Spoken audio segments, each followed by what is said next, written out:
Jojo Siwa shocked the internet when she abandoned her cutesy image and moved to not caring about her reputation and rebranding to an arguably terrifying look. But why did this happen? Was it because she was exploited as a child star in her dance mom's background? Or was it down to her being friends with known social media influencer predators?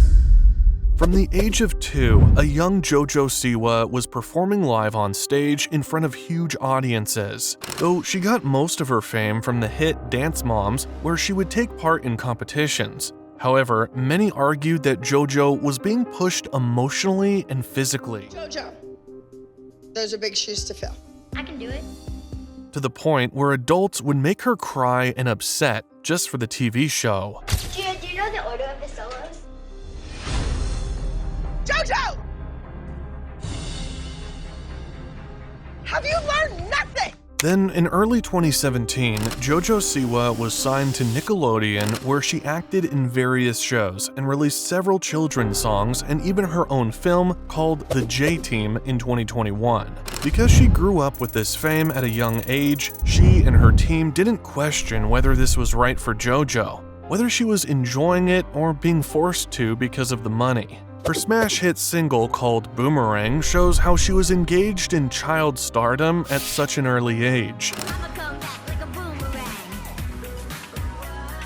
The music video for Boomerang now sits at just over an insane 1 billion views and 5.3 million likes. The song had a clear message of anti-bullying, which was positive for her child fan base to watch and engage with. This could explain why her bizarre rebrand has upset so many across the internet. In mid-2022, Jojo changed the name of her official YouTube channel from It's Jojo Siwa to XOMG Pop, the name of the pop group founded by herself and her mom Jessalyn. Along with this change, she privated tons of her past videos such as vlogs and some music videos. However, she kept up her most popular music videos, such as Kid in a Candy Store, and her collaborations with YouTubers, some of who are now very controversial. Some of Jojo's fans spoke out following this change, with concerns about old videos being privated. The only thing I'm sad about is the fact that all the videos from the old channel haven't been uploaded completely to the new one, unless they don't plan on doing so. Sometimes I want to watch the old videos. The month she changed her channel name and content style, her views graph stooped from an average of 1 million views to just a few thousand. The videos being uploaded to this day on the XOMG Pop channel average only 5,000 to 10,000 views, which is not positive for a channel with over 12 million subscribers. After this major shift in her viewership, she almost disappeared from YouTube. Recently, Jojo has appeared back into the news headlines for various not-so-cutesy things, the way I haven't thought of her in so long, and this is how I remember she exists. On February 13th, Rolling Stone published an article in which XOMG Pop band member Leah Sanderson and her mother accused Jojo and Jessalyn Siwa of abusing the band members and treating them badly. The title alone of the article, Jojo Siwa promised them pop stardom, they say they were thrown in the trash, was pretty damning for Jojo Siwa's brand. However, Jojo's team had other ideas for avoiding the allegations, which unfortunately worked, and is why nobody talks about the allegations of abuse towards her pop group. However, this is not the only time Jojo has attracted backlash. Just a few months ago in 2023, she defended her 37-year-old friend Colleen Ballinger, who was allegedly facing grooming accusations. This is how Jojo responded. Are you friends with Colleen Ballinger still? Yeah, What do you say about I've known Colleen since I was 12. I would imagine if you're friends with her, you kind of met her when you were young. I was 12 when I met her. And she's always been nothing but kind to me, her family nothing but kind to me. There's more to her statement, but the way Colleen behaved with a 12-year-old Jojo was incredibly weird and uncomfortable, which further shows how Jojo was abused by her friends at such a young age. Have you ever taken the pants off and seen what's inside? In public, no. On the toilet, yes. 5, 6, 7, 8, hands up in the Stop it, Jojo! Stop! Do not look at it. Stop it! What was that? There are some more disturbing clips of Colleen trying to teach dance to Jojo, which completely convey that this is definitely not how a 28-year-old adult behaves with a 12-year-old. No matter if you are on camera doing a skit or chilling with them in your living room, the relationship Colleen and Jojo had shown on camera didn't seem to be a healthy adult-child relationship. Not only was she likely groomed by Colleen, but I'd say by Abby Lee Miller and the whole Dance Moms team too. She was forced to be a reality star with adult co-stars since she was 6? She probably never had a chance to see what a healthy adult-child relationship looks like. But she's old enough to wake up from that now, I think. I hope one day she realizes what she's been through. There soon became a pattern of videos being uploaded on her TikTok page, showing bizarre changes in JoJo's lifestyle and personality. These changes were happening while her allegations were coming out in the public, which explains why she rebranded so quickly. She started sharing videos of her tattoos and changed style. The bows were long gone, and people were wondering where old Jojo Siwa had disappeared suddenly. I miss the old Jojo Siwa.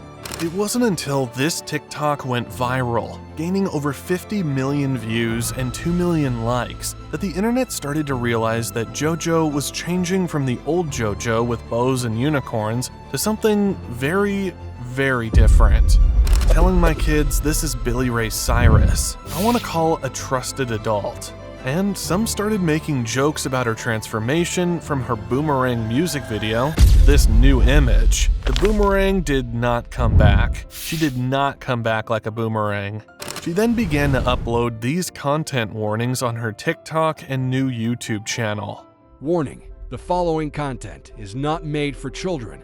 People were very worried and confused about what was going to happen next. Oh my god, that's so scary. Oh no. She's literally becoming the Joker. I'm terrified. Kids, don't look. And finally, on the 5th of April 2024, JoJo released her music video for Karma, which amassed an impressive 34 million views. However, with the video receiving 2 million dislikes to 200,000 likes, this shows just how rocky her adult rebrand was going.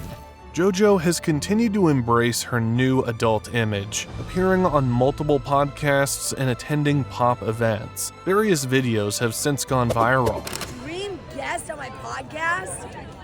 Oh my gosh. I mean, honestly, let's spice things up. One of my exes. She has also performed at the Miami Beach Festival with Karma for the first time.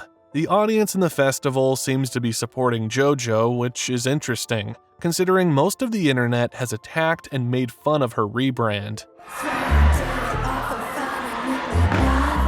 Many are expressing how hard JoJo is trying to change her image and how miserably it's failing. And then I got pitched this song, Karma. And the first word is, I was a bad girl. And I was like, oh, fuck, it's a good song. I was like, but I can't say that. I can't say I'm a bad girl. I'm not. JoJo has expressed on multiple podcasts that she was pitched her new song Karma and didn't actually write it herself. Many of her haters online searched the internet for traces of her song, determined that she stole it from other songwriters. It wasn't until Britt Smith's original version of Karma was released when the internet took sides. I was a bad girl, I did some bad things. Turns out, JoJo's new song Karma was initially written for Miley Cyrus's Bangers rebrand, then passed on to Britt Smith, who recorded her version but never released it. Britt Smith then released her version of Karma across all platforms, making it overtake Jojo Siwa's version to 3rd place on the pop charts. JoJo has gotten a lot of backlash for making statements like this across social media, trying to make herself be something she clearly isn't, and giving herself praise for a terrible rebrand. When I first signed with Columbia, I said I wanted to start a new genre of music. And they said, what do you mean? And I said, well, it's called gay pop. And they were like, what's that? And I was like, it's like K-pop, right? But it's gay pop. Even though it seems like the entire internet hates the new Jojo Siwa, there are many that are still massive fans and will support whatever she does. The